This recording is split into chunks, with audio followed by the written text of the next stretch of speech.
All you need to know about Celcius, Voyager, and 3AC bankruptcy.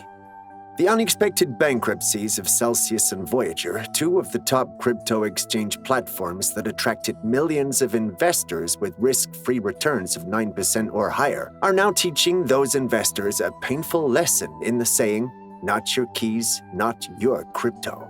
The fear many traditional investors felt was justified in the case of Celcius and Voyager, not only by their bankruptcies but also by their subsequent behavior. They claimed the crypto deposits they held did not belong to their customers, but rather that the deposits were corporate assets that the firms could use to pay off larger creditors and claw themselves back to solvency.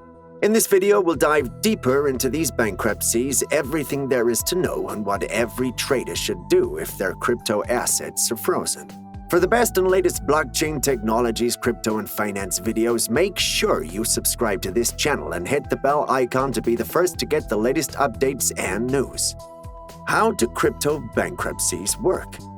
When an American company goes bust, it can file for bankruptcy under Chapter 11, where a court helps the company restructure its debts, or, having lost all hope, it can file for a Chapter 7 bankruptcy, where the court sells off what assets remain to pay off its debts. Worse for small investors, this is likely permissible under U.S. bankruptcy law. At the same time, consumer protection laws and the country's deposit insurance regime can do little to help them recover the crypto they entrusted to companies like Celcius.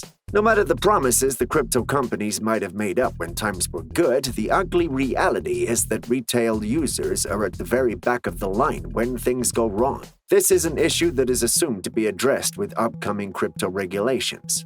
The point about custody funds has been thrown around recently because investors want a custody relationship when you deposit assets into a company or bank that failed. After all, when something is in custody, the title to that asset doesn't pass over to the company you've deposited it with. So that means that when the company goes into insolvency, those assets are segregated, and they don't go into a general pool to pay back all of its unsecured creditors. So those that have assets in custody would be able to get those assets back.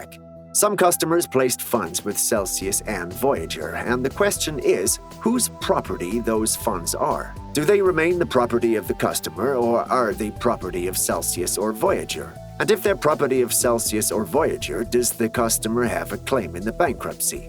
The customer is just a creditor and will be treated differently in the bankruptcy than if it's the customer's property, because if it were the customer's property, at the end of the day, it would ultimately be returned to the customer.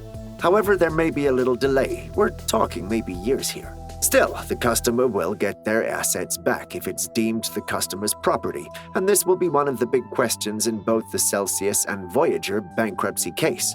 Each bankruptcy may have different answers for other groups or types of relationships. Celcius, for example, has earned the product, and the answer may be different from Celcius's custody wallet. And with Earn, Celcius terms and conditions are pretty straightforward. If you're using Earn, you're making a loan to Celcius, so there's just a bit of ambiguity that it's not customer property. For the custody wallet, that's much trickier. What should you do if your crypto is frozen?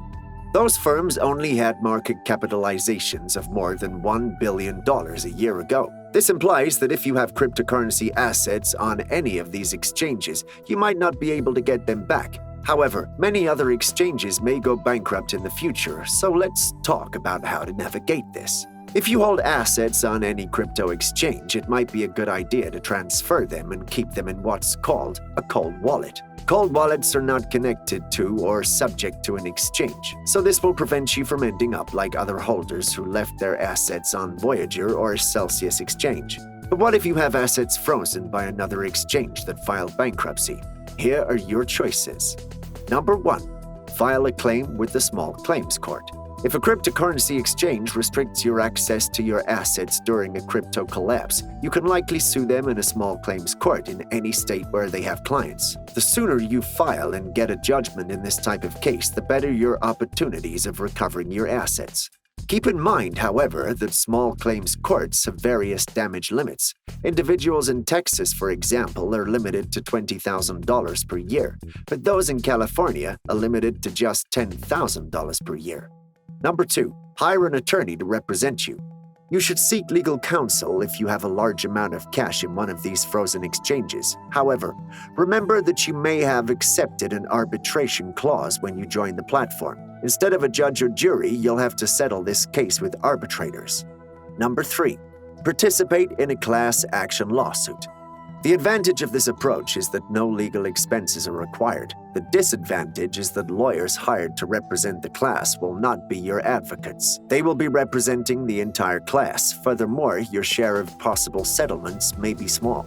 CNBC revealed that the CEO of Voyager Digital has sold his shares around the peak trading price. According to a media source and Voyager Digital Limited report, the CEO sold their shares of the cryptocurrency platform and lender around its highest trading price a year and a half before the company filed for bankruptcy. Voyager CEO Stephen Ehrlich sold his shares in February and March of 2021. According to CNBC, the lender filed for bankruptcy in July 2022, blaming the Canadian Securities Administration. Shares of Voyager increased from 7 cents in October 2020 to $26 in March 2021. Bitcoin increased by 455% during the same period, and Ether by 688%. Crypto's all-time highs set in November collapsed in the summer, wiping out $2 trillion from the cryptocurrency market. The CEO and Delaware limited liability companies tied to him disposed of nearly 1.9 million shares in 11 sales, totaling $31 million from February the 9th to March 31st, 2021.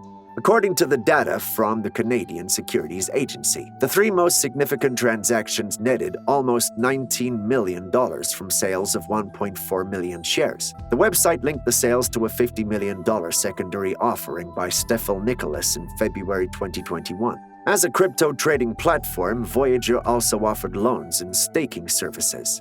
Voyager loaned its clients assets to crypto hedge fund 3 Arrows Capital, 3AC, which played a big part in causing the company's bankruptcy. In June, 3AC defaulted on a $660 million loan from Voyager. A British Virgin Islands court ordered 3 Arrows Capital to enter liquidation. In turn, Voyager suspended deposits, withdrawals, and loyalty awards on its platform due to the change. Customers having crypto in their accounts will get a combination of the crypto in their accounts. Proceeds from the 3AC recovery, common shares in the newly restructured company, and Voyager tokens in return, Ehrlich tweeted on July the 6th. Voyager stated in its bankruptcy filing that it held $1.3 billion in client crypto assets among its 3.5 million active customers. Voyager had promised big rewards on digital assets but could not continue its operations during the crypto market's massive losses. Later, the FDIC ordered Voyager to stop referring to its goods as FDIC insured, calling the representations false and deceptive. Unlike stocks and alternative assets, bank deposits are FDIC insured. The failures of the 2 digital currency financial platforms have shaken investor faith in firms that underpin the nascent crypto industry. The bottom line: suppose you followed Know Your Customer (KYC) requirements and created your account with legitimate information. In that case, the crypto company should have your contact information and an accounting of what you've owed on file. If the company goes bankrupt, you should hear from them immediately with details on recovering funds. While there's a risk the cryptocurrency investors could get no money or crypto back after bankruptcy, there's also a chance they'll get something back, even if it's just a portion of their original investment returned.